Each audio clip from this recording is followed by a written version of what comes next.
How did the marriage come about? Play Network, Ramsey Nouah, and now you guys are like making names, taking awards back to back. Yeah, it's very easy because anytime we just hear Ramsey Nouah is either doing a film, we just know say you're inside. The guy is good. We just know you're inside. Okay, there's a connection. Okay, so let me say this. Also, young filmmakers have to learn to. I don't have to say this without sounding cheesy, but money is not everything. People, this money chokes more than it gives. And you do film choke, okay? You choke. No, because honestly, what got me to how I met Ramsey, I didn't even look for him. I was shooting something, and I shot a short film with a friend of mine called Jay Franklin, called Once for Nollywood, for free. The film went ahead and gave him an award. He now came back and did Dinner. We did it together. Dinner became a big thing. Then we now got a deal with Ebony Life, 2 films. I brought him to direct. So we became like partners. So Ramsey now walked into his office. Nollywood hired Jay Franklin. Ramsey comes to Nollywood to do a film. And they say, Jay Franklin, please come and help us organize this film. I said, man, you get one guy. We go help and run this thing. You know the Lagos, the Abuja.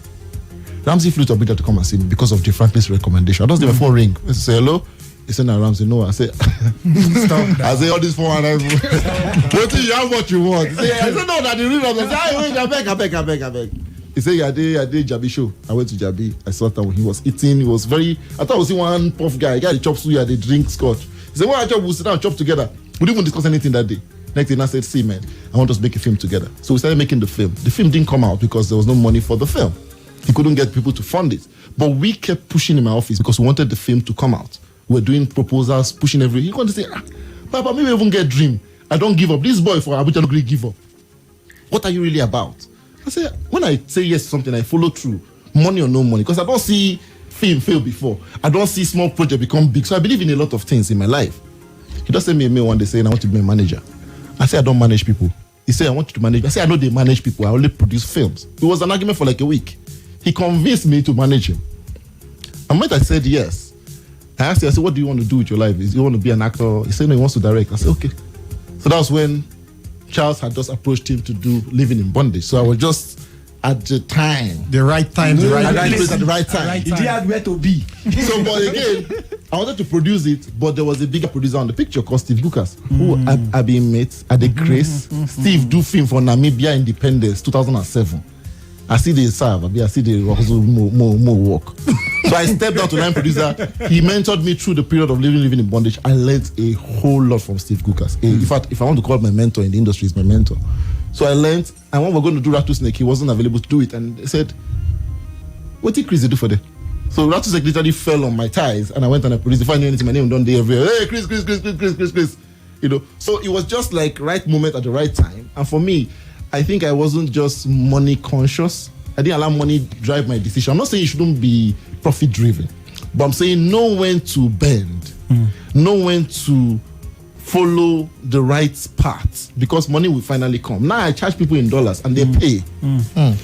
So they pay, but back then I had to do that kind of work. So I want to ask a question now. For you, is it that you prefer to be behind screen than in front of, behind camera than in front of camera? Because a lot of people, when they're coming into this industry, it is usually the allure of being that face that everybody sees. Which one is it more for you? Okay, Chris, that we have to over-beg. even interview like this. You get my point? You would rather just I don't want inside to house. See, bro, what you have to understand is that the real money guys, behind the screen. The real money guys are behind the screen. And the real money guys prefer people who are not publicly known.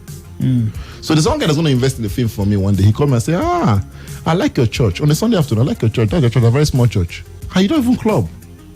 And you just have 3 children playing football. He was telling my life on the phone. Papa don't sit down with me for like 2 months, don't investigate my entire life. Why he signed up with me was because he's not afraid I was going to take his money to Moscow and do money in the air. He's sure that I am about the work. Yeah. See, I'm not a filmmaker because I want to be popular. I am about storytelling. Wake me up in the morning. I put the same passion I'll put in a $5 million film, in a $5 million film. Because for me, when I go to bed, I want people to, and when I die, I want people to see me as a person who told real stories. So forget even AMVCA, forget AMA, forget Netflix, Amazon. I want people to remember me as that guy that told proper stories. So it attracts the right people, because when Play Network came, they didn't want to play small. They wanted people that were the real deal. So it was easy for us to partner. And this is the fifth year we're still in partnership. Same thing with Ramsey. Ramsey is not a guy that fools around. If you work with Ramsey, you know. Ramsey go shoot one scene for... There's one scene in Tokumbo. Let's just say he's a perfectionist. One scene, shot the scene for 6 days. The scene had rainfall. So every day they pump water. The man they come in today say, Happy New Month, sir. Do you need water? Till now. One scene in a Nigerian film, he shot it for 6 days. We'll shoot it till morning for 6 and in Nigerian why film. does he like shooting in the night? Now, My brother. This is the problem with old Nollywood. He needs to marinate. No, but everybody has his own creative rhythm. But honestly, that man he needs to be saved in a museum. See, the fact I'm sitting down where I'm sitting today is a living testimony. Is affirmative that talent is respected. In Nigeria. The thing is, patience is hard. In Nigeria. And with the Gen Zs, patience is gone. I will say something. Permit me to jump in here. The great Ranchodas Samadas Chanchad, in case you don't know who that person is. I don't even know. me, I don't know. Google it. In case I don't know. 3 idiots, amen. Oh, that's his name. He said, and I quote, pursue excellence and success will come right after. Here's the thing that a lot of people don't seem to understand, and I am one for this at any time and every time. Yes? The person who is a sudden flash, as he flash come, He go burn. Go flash, go. He go. Yeah. Quick burn. quick, like, Oh, your bad head is really working. Let's just move on. Let's Bluetooth. You're dropping bars. That's my work. That's my work. That's my work. It's my work. So we had opened the phone lines and we had asked people to call in, and truly the show would have ended like 20 minutes ago. Supposed to have Ended like 20 minutes ago. Yeah. So guys, what's going to happen is we want to crave the indulgence of Mr. Chris that please, anytime we call you back, please and please honor our invitation and stroll into the studio anytime. And one good thing about Popcorn and Reels and when we do the movie show is these are the type of experiences you get firsthand. Who knew that when Mr. Chris will come today, he will give us this story and we'll then understand this process to this extent. You can only get it on the movie show. So don't forget, follow Popcorn and Reels on all social media platforms at Popcorn and Reels, Facebook, Twitter, Instagram, Twitch, anywhere, just find us. We are there. And the live version of this will also be on our podcast so that you can listen in and you will relearn lessons. Okay, so we've learned a lot from sitting with Mr. Chris, and it's been an honor. And we would like to take this opportunity to know what are the things you are working on right now. What are the things you look forward to? What are the things in the works? So here's the thing, Mr. Chris, please. I know that you have NDAs that you have signed, but on the movie show we like open secrets sometimes, so that this will be, you heard it here first. They did now. And 3 years ago, he gave us that about the six. Yes, It's still coming. It's still coming. Yeah. In fact, when we read the first draft of the story, we took a break. Wow. Why? Because it would change the entire narrative. The entire narrative. So this is the best time to be alive for Nigerian film industry. It is. But however, working on stuff, that's stuff I can tell you. Working on the beautiful story called Tokumbo. Beautiful story. The story, we built 3 cars for this film, crashed 2 of them in the Nigerian film, crashed the car into the lagoon in Lagos. We covered the entrance point into Nigeria for 1 week or 4 days, shooting action-packed drive. If you think you know Gideon Okeke, you've not seen him do anything yet. Wow. It's directed by Ramsey, stars Gideon Okeke and a couple of others. It's called Tokumbo. It's about Tokumbo cars. It's coming out in a couple of months. We're in post-production, looking beautiful. Okay. Looking beautiful. After we end, I'll show you guys a little snippet. That's the film I told you we shot one scene for 6 days. For 6 days. Because you see, Mr. Ramsey has a disorder. If it's not perfect, he doesn't stop. Yeah. In fact, I beg him to say, I beg bros, no kill me. Even the DOP go, they say, sure, you know that we've taken all angles of light. It's like David Fincher. Then for the first time, he's been a director in films, but we've not had him play lead role and direct. A lot of people think he was a lead in Living in Bondage. He wasn't. He was the villain. He had only 13 or 16 scenes in Living in Bondage. So doing a series called Man in the Mirror, where he's the lead role in 95% of the film and he's directing it. Bluetooth in the film. Intense drama. that's also coming out soon. Then I have a film that's in the cinema that you guys have supported. We've made a couple of millions. We hope to make more. The film is going to go around the globe by the grace of God. It's going to UK, US, Europe, Dubai. Then there is something coming up between Play Network, Ramsey Films, and a major international platform.